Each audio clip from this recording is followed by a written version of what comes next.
Bueno, muy buenos días a todos. Perdón el retraso, pero se extendió una entrevista que estaba dando el presidente Javier Milei en una emisora radial.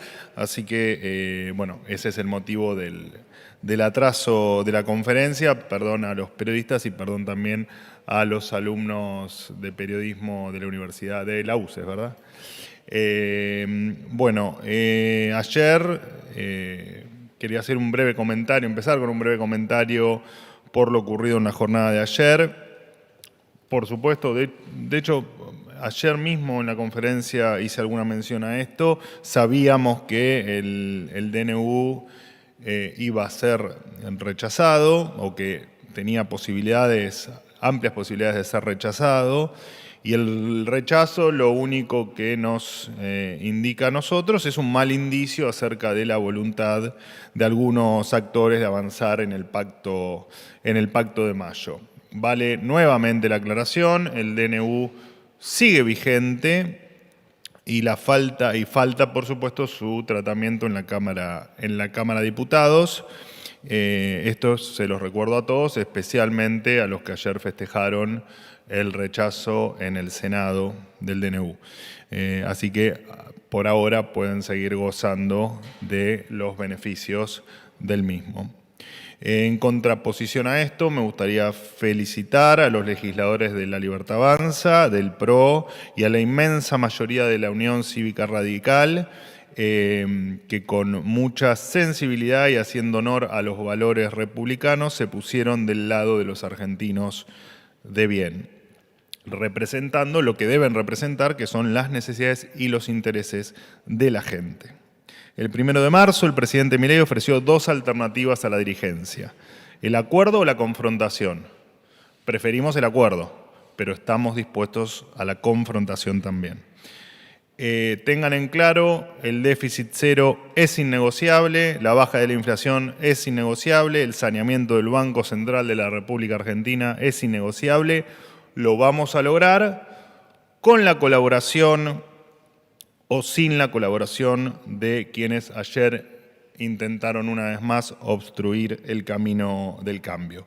A todos los argentinos, como dijo el presidente Milei el 1 de marzo, paciencia y confianza. En otro orden de cosas, ayer arribaron 22 camionetas a Rosario para reforzar el operativo de vigilancia de las Fuerzas Armadas, el que están desplegando allí en la ciudad de Rosario, a los que se sumarán nuevos helicópteros militares en los próximos días. Además, el ministro de Justicia, Cunio Libarona, ordenó la implementación urgente del Código Procesal Penal Federal en la ciudad para combatir los delitos graves como narcotráfico, trata y lavado de activos.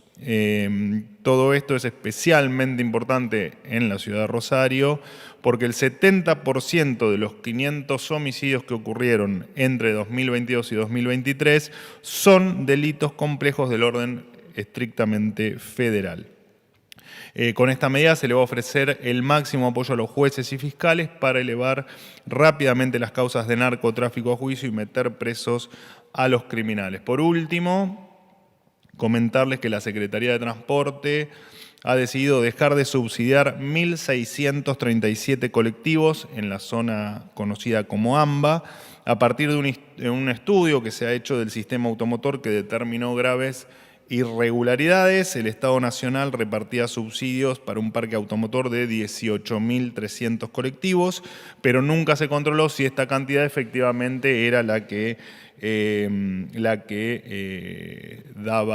transitaba por el AMBA. Como esto nunca se controló, lo que pasaba es que claramente se subsidiaba una oferta inexistente. Ni tampoco se controlaba, por supuesto, si esta cantidad de colectivos era la necesaria o no, o si la cantidad de kilómetros recorridos por la flota era la adecuada o no. Por lo tanto, con esto se desmantela un grifo de derroche, ineficiencia y oscuridad que, por supuesto, pagábamos entre todos y que de hecho nos salía muy caro a todos. Este subsidio se deja de pagar a partir de marzo. Los argentinos ahorraremos 6.200 millones de pesos por mes en esto que era simplemente un derroche absolutamente innecesario e injustificado. Y además, con la implementación de este nuevo sistema de medición, se va a determinar el trayecto real de cada unidad para hacer más eficiente la prestación del servicio de transporte de personas. Dicho esto, he concluido, los escucho atentamente.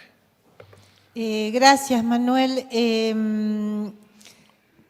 Te quiero leer muy brevemente algunos de los comentarios o frases que aparecieron en los diarios, en los portales, en las redes sociales del episodio de ayer en el Senado. Por ejemplo, riesgo político.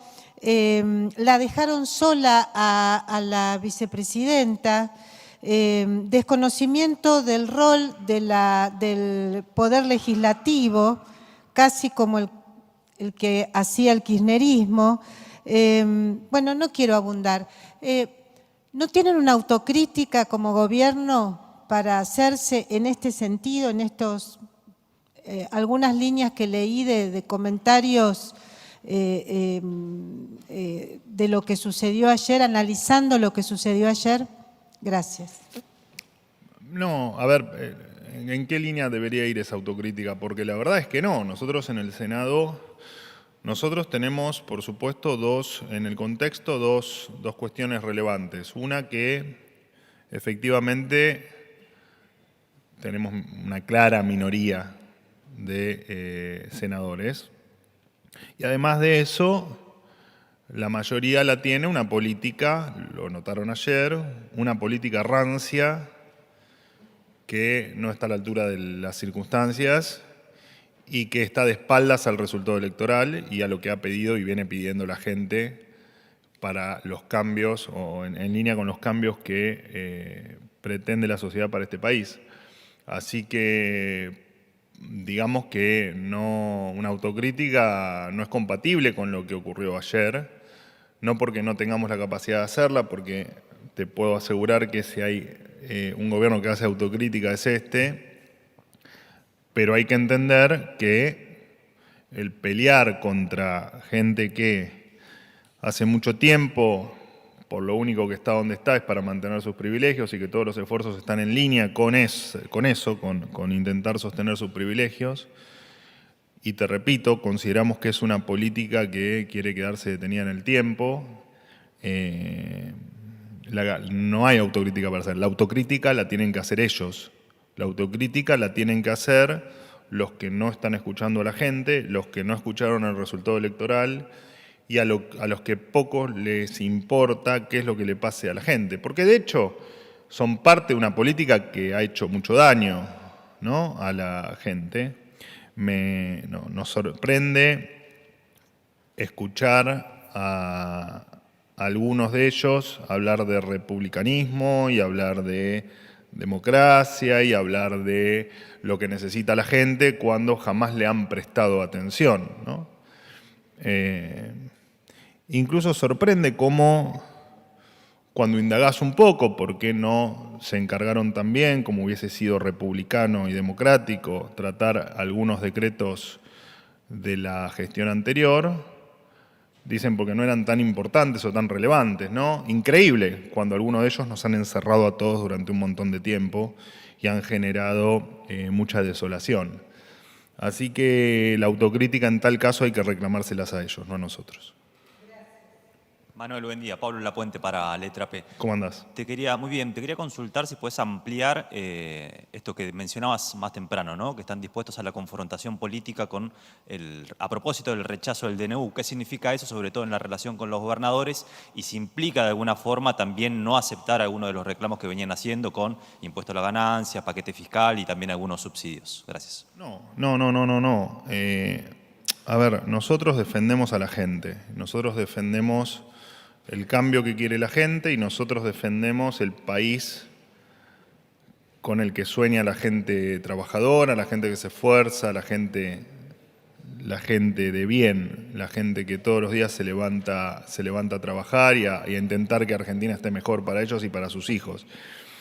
En línea con eso, de hecho, ayer ustedes mismos han publicado algunas líneas de lo que puede ser, de lo que puede estar incluido en la ley base que se discuta en el Congreso en el futuro, y lo cierto es que nosotros tenemos amplia vocación de diálogo, de hecho estamos dialogando permanentemente con los diferentes sectores y desde el día 1 estuvimos abiertos a mejorar todo lo que se proponga para mejorar, que esté en línea con los intereses de la gente y no con los intereses de la política. Con esto, ¿qué te quiero significar? Los que estén en ese camino y estén del lado de la gente, van a estar con nosotros. Quienes no, haremos todo lo posible para que no estén más. Eso es la confrontación, es mostrar quiénes están con la gente y quiénes están por sus propios intereses. ¿Qué tal? ¿Cómo ¿Cómo le andás? va? Miriam Mariotto, de Radio Nacional. Lo voy a sacar un poco de este tema de lo que fue el debate de ayer. En las universidades, bueno, se ha recibido un aumento del presupuesto del 70% sobre los gastos de funcionamiento en las últimas horas por parte del Ministerio de Capital Humano. Desde las universidades nacionales dicen que esto en realidad, como se trata de el gasto de funcionamiento, solamente cubriría un cuarto del presupuesto y paralelamente los docentes universitarios han recibido un aumento del 6% durante el mes de febrero y tenían acordado, según la fuente de los rectores de las universidades, una paritaria o negociación salarial en el mes de marzo. ¿Sabe si van a ser convocados en estos 15 días que quedan de marzo? Porque, bueno, ayer hubo un paro, no hubo clases en muchas universidades nacionales y, bueno, la pregunta es esa. Bueno, en principio, efectivamente, la Secretaría de Educación va a otorgar ese aumento del 70% para los gastos de funcionamiento, tal como lo describiste vos.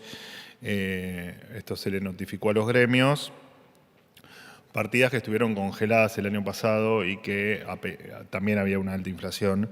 Por lo tanto, cualquier medida de fuerza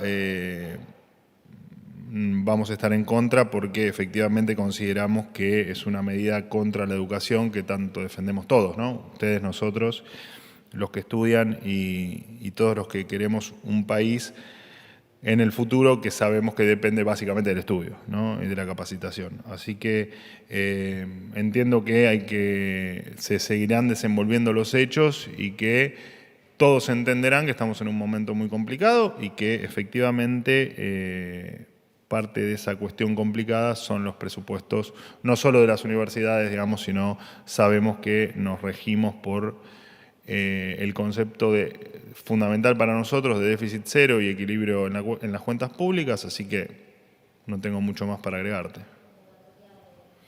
¿La negociación salarial? ¿Cómo? La convocatoria de la negociación salarial que iba a ser en marzo.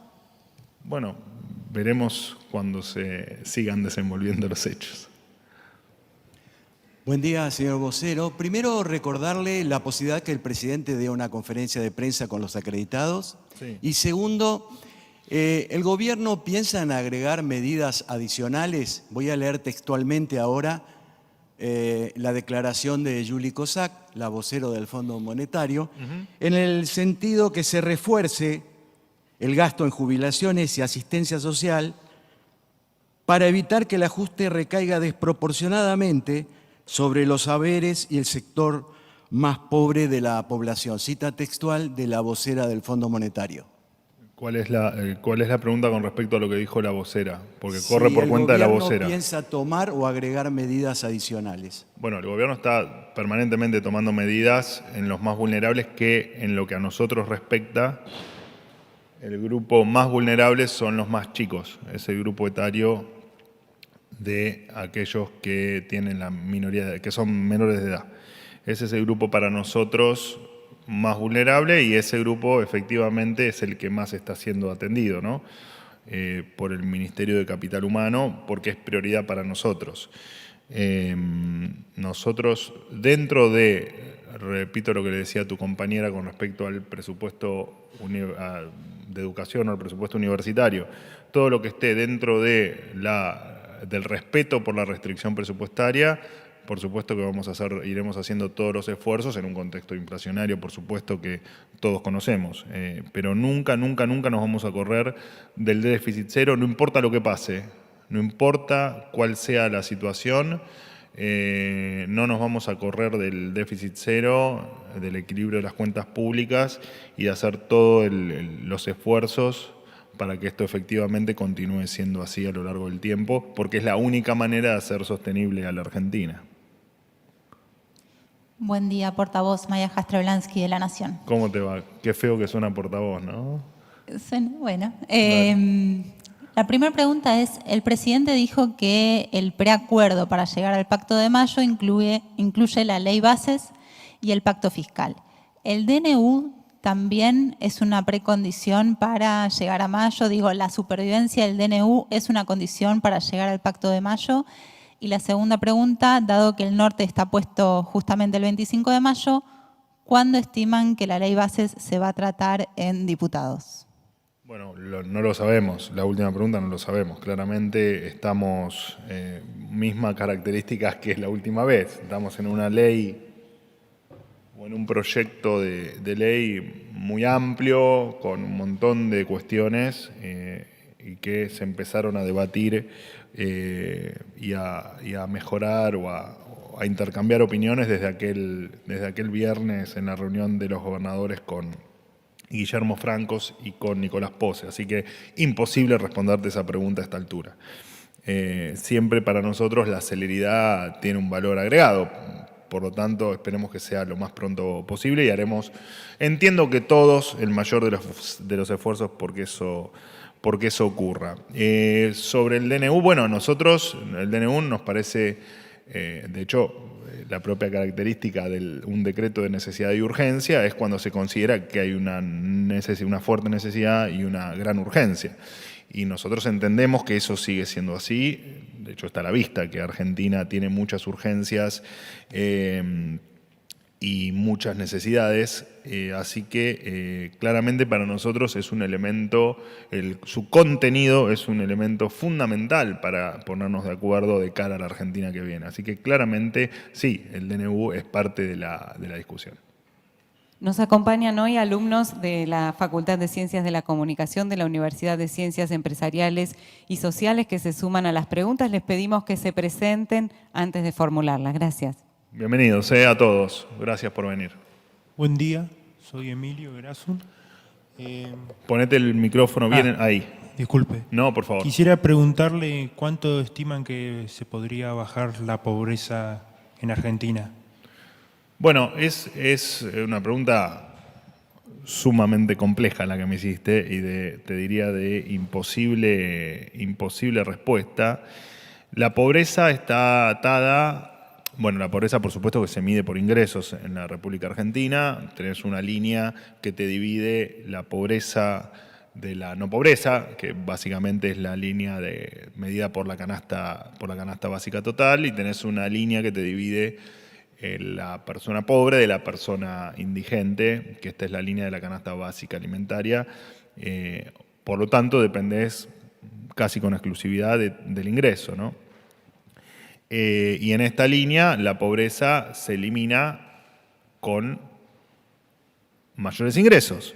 Y esta pobreza se elimina entonces teniendo mejores salarios. Y se tienen mejores salarios con dos cuestiones. En el mediano y largo plazo, con un mejor nivel de capacitación, educación y preparación, y además con un nivel de inversión acorde.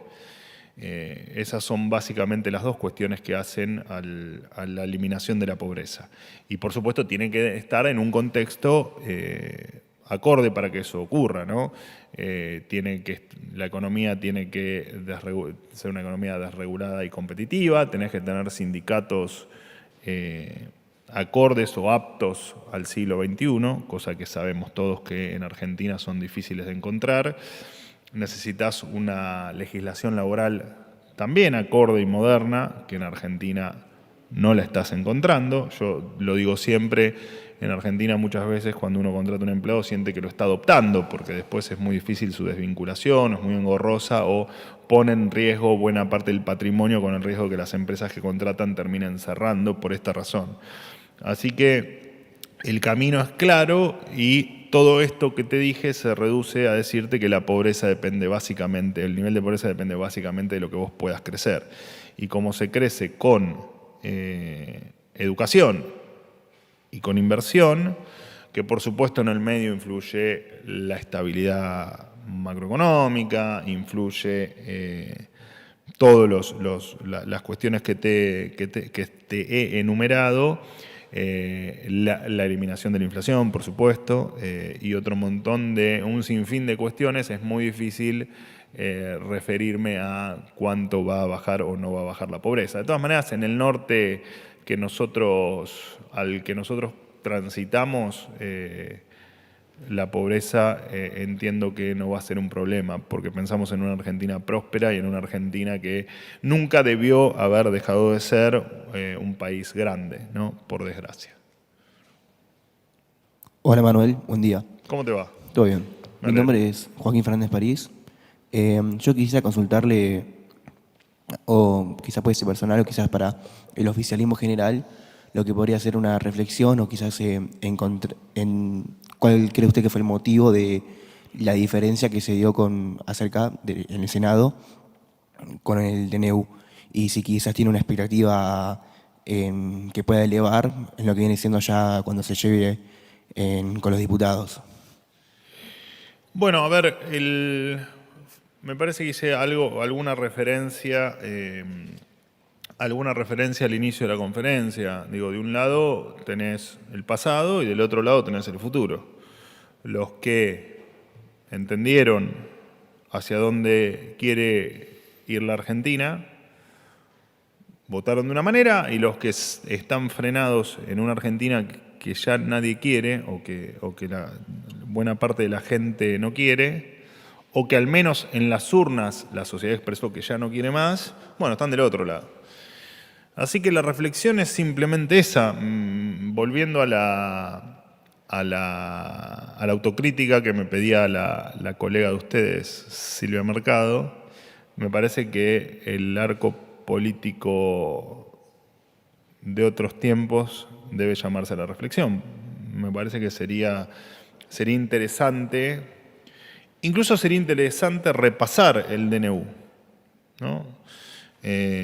A veces cuesta entender cómo se puede estar en contra de libertades como, no sé, la libertad de contratar o de firmar un alquiler, o la libertad de poder tener nuevas rutas aéreas, o la libertad de elegir una obra social. Parece increíble que estemos discutiendo en el siglo XXI estas cuestiones en la República Argentina. Y claro, es extraño discutir estas cuestiones en el siglo XXI, pero absolutamente entendible porque tenemos una política del siglo pasado. Y la verdad es que la única reflexión que me merece lo de ayer, más allá de la tranquilidad que hay un sector de la política que tal vez no comparte todas nuestras opiniones y que tal vez no comparte todas nuestras medidas, pero que entiende y entendió que efectivamente Argentina quiere ir a un lugar distinto. Y están los que no. Y están los que no, que increíblemente son responsables de haber despedazado la moneda, despedazado el salario. Muchos de los que votaron ayer son responsables de haber destruido el sistema jubilatorio, el sistema energético, de haber vaciado el Banco Central, de haber contribuido a empeorar el sistema educativo, el sistema de salud, y te podría seguir enumerando un montón de cuestiones. Entonces, entendemos también que les cueste aceptar que la gente no quiere seguir viviendo en esa decadencia, que no quiere seguir viviendo en esa Argentina que cada vez iba multiplicando los pobres, iba multiplicando los indigentes. Lo vimos con las lluvias de estos días, ¿no? Lugares donde gobiernan los mismos hace 40 años que no pudieron lograr que una persona que labura todos los días y que le cuesta llegar a fin de mes, y muchos que no, se hayan inundado y hayan perdido todo. Y ahí están, estando en contra del cambio, estando en contra del futuro. Bueno, trataremos de que finalmente entiendan que el mundo está yendo para otro lado y que nosotros queremos acompañar a esa parte del mundo que va para un futuro distinto. ¿Qué tal? ¿Qué tal, Manuel? ¿Cómo estás? Bien, Paco todo bien. Rodríguez. ¿Cómo andás? Todo bien. Te quería consultar porque generalmente se habla de los primeros 100 días de los gobiernos. Bueno, vos, ¿cómo lo evaluás? ¿Qué puntaje le pones al gobierno en estos primeros 100 días? Y si no crees que un poco eso de primer crédito que se le suele dar a ustedes como que por la falta por ahí de estructura finalizó un poco antes. No, a ver, nosotros sentimos el apoyo de la gente, asumimos hace muy poquito, vos lo decías, 100 días que todavía no se cumplieron, se cumplen creo que el 19 de marzo. Así que nosotros sentimos que la gente nos sigue apoyando, es lo que indican las encuestas de opinión, que son públicas, y estamos... esperen que termine el Silvita Mercado con su WhatsApp. Me desconcentré, venía muy bien y me desconcentré. Lo cierto es que es medianamente razonable porque se da una característica poco común en la Argentina, que es que asume un presidente y empieza a cumplir lo que prometió en campaña. Lo cual es atípico, ¿no? En general, yo me quedo todavía con la promesa del 20% de aumento a los jubilados con los intereses de las LELIQs. Bueno, todavía lo estoy esperando, ¿no? Se fue con mayor tasa de interés en las LELIQs, o en su momento él tenía otros instrumentos también, pero en los pases se fue con más tasa a él que la que encontró, y la verdad que a los jubilados los terminó de desguazar. Así que es un escenario extraño el que se cumplan con lo que se prometió en campaña, por lo que la gente validó en las urnas, ¿no? Y lo que la gente validó en las urnas. Y en cuanto a lo que vimos estos 3 meses fue, lo comenté el otro día acá, que me hicieron una pregunta similar en la conferencia, más allá de habernos sorprendido con algunas actitudes de la vieja política, que no, la verdad es que pensábamos que iban a hacer una lectura diferente de las urnas, evidentemente no. Entiendo que también en la sorpresa de lo que ocurrió y de este cambio que tal vez no se esperaban. Tampoco se entiende muy bien cómo haber despedazado tanto a la Argentina, a ellos les indicaba que podían, digamos, tener alguna chance de seguir gobernando, pero al margen de eso, que es un análisis más de charla de café, lo cierto es que en estos primeros 3 meses y más allá de esa sorpresa, te digo 2 cosas porque en 3 meses hay mucho para contar, pero primero evitamos la hiperinflación y estamos camino con las cuentas públicas ordenadas, a terminar con la inflación. Por supuesto, todavía nos queda muchísimo trabajo por hacer. Y me quedo con una frase que le dije ayer a un futuro colega tuyo, bueno, vos futuro colega de él.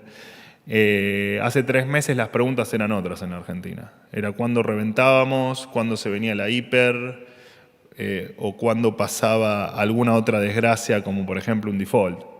Y la verdad es que hoy las preguntas es, fíjate que te la han hecho, la hacen acá los colegas. Bueno, ¿cuándo empezamos a crecer? ¿Cuándo la inflación va a ser de un dígito? ¿O cuándo va a ocurrir la dolarización?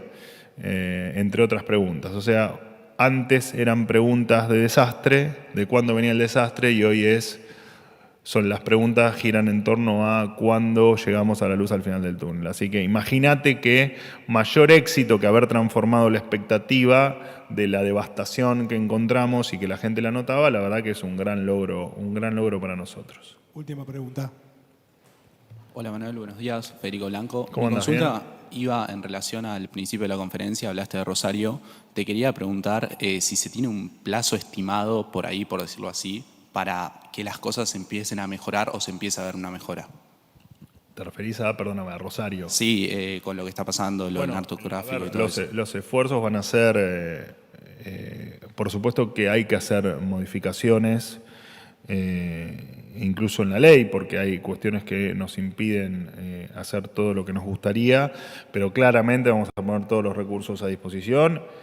Vos ves la imagen de, por ejemplo, que es una historia repetida, ¿no? Pero me parece que lo que vimos todos, esa imagen de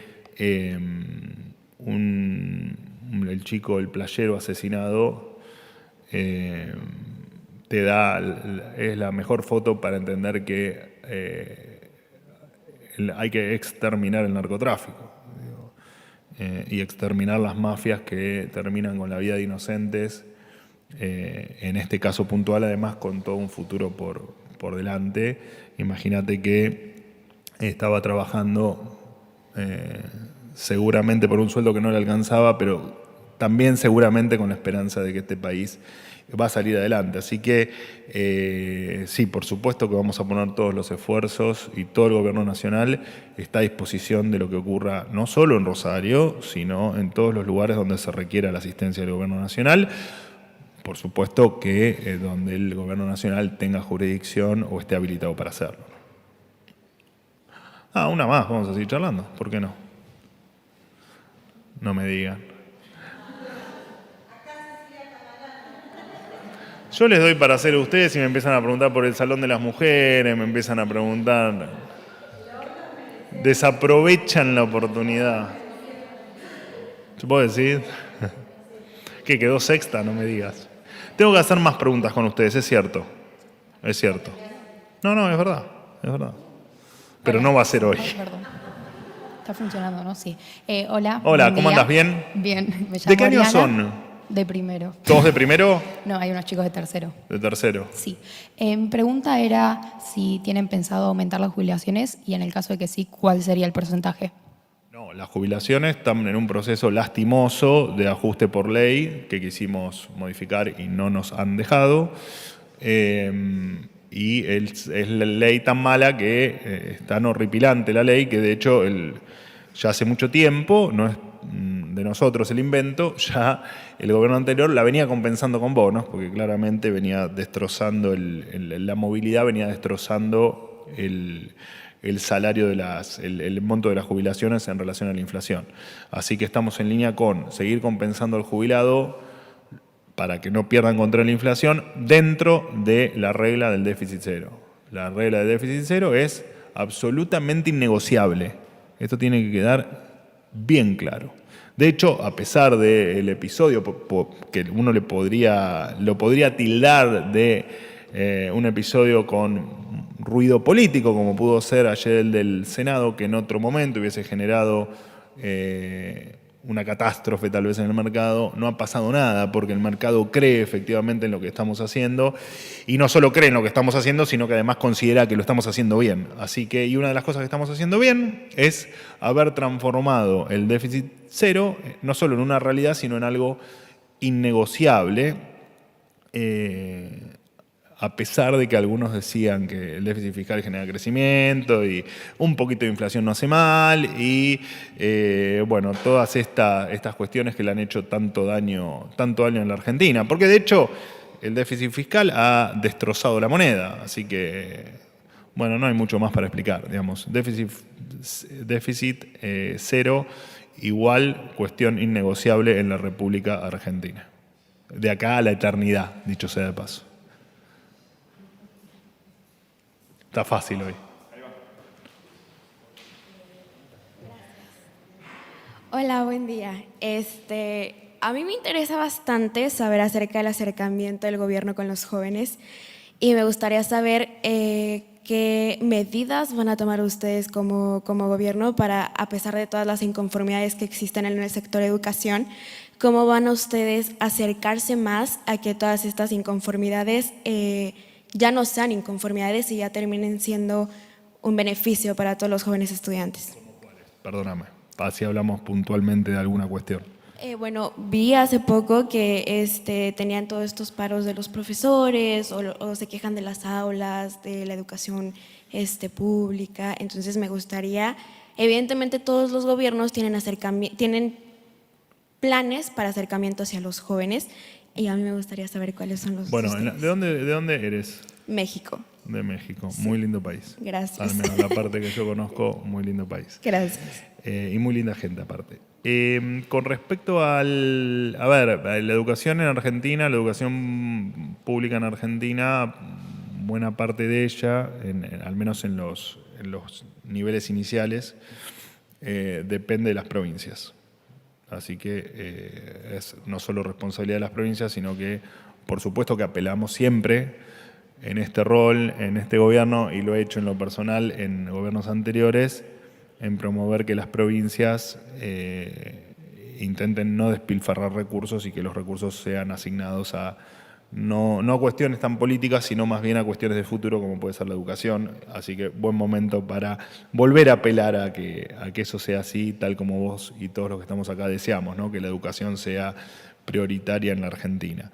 Lo que nos corresponde o lo que le corresponde al gobierno nacional, entendemos que la educación es fundamental, es parte del futuro y vos podés tener el mejor capital, pero del otro lado necesitas a los más capacitados argentinos para que ese capital fluya. Así que entendemos la importancia dentro de un contexto que no hay que olvidarse cuando uno tiene buenos deseos, dentro de un contexto de una Argentina que está destruida, que la heredamos destruida y que la estamos reconstruyendo, llevamos 90 días. Y la Argentina próspera es una Argentina que incluye una educación de calidad y de primer mundo. Así que todos los esfuerzos también van a estar enfocados a la educación porque para nosotros es primordial. De hecho, la educación, junto con otras cuestiones, las estructuralmente, manejado hoy, por supuesto, o a cargo de la ministra Petovelo, están juntas precisamente porque entendemos la importancia de la educación en el desarrollo integral del ser humano, y de ese desarrollo integral depende la Argentina de dentro de 20 o 30 años, en la cual esperemos que sigas estando y no vuelvas para tu país de origen. Listo, me voy en serio, ¿eh? Bueno, chicos, gracias por venir a todos, gracias a los periodistas acreditados por darles el espacio a los estudiantes y bueno, buen fin de semana para todos.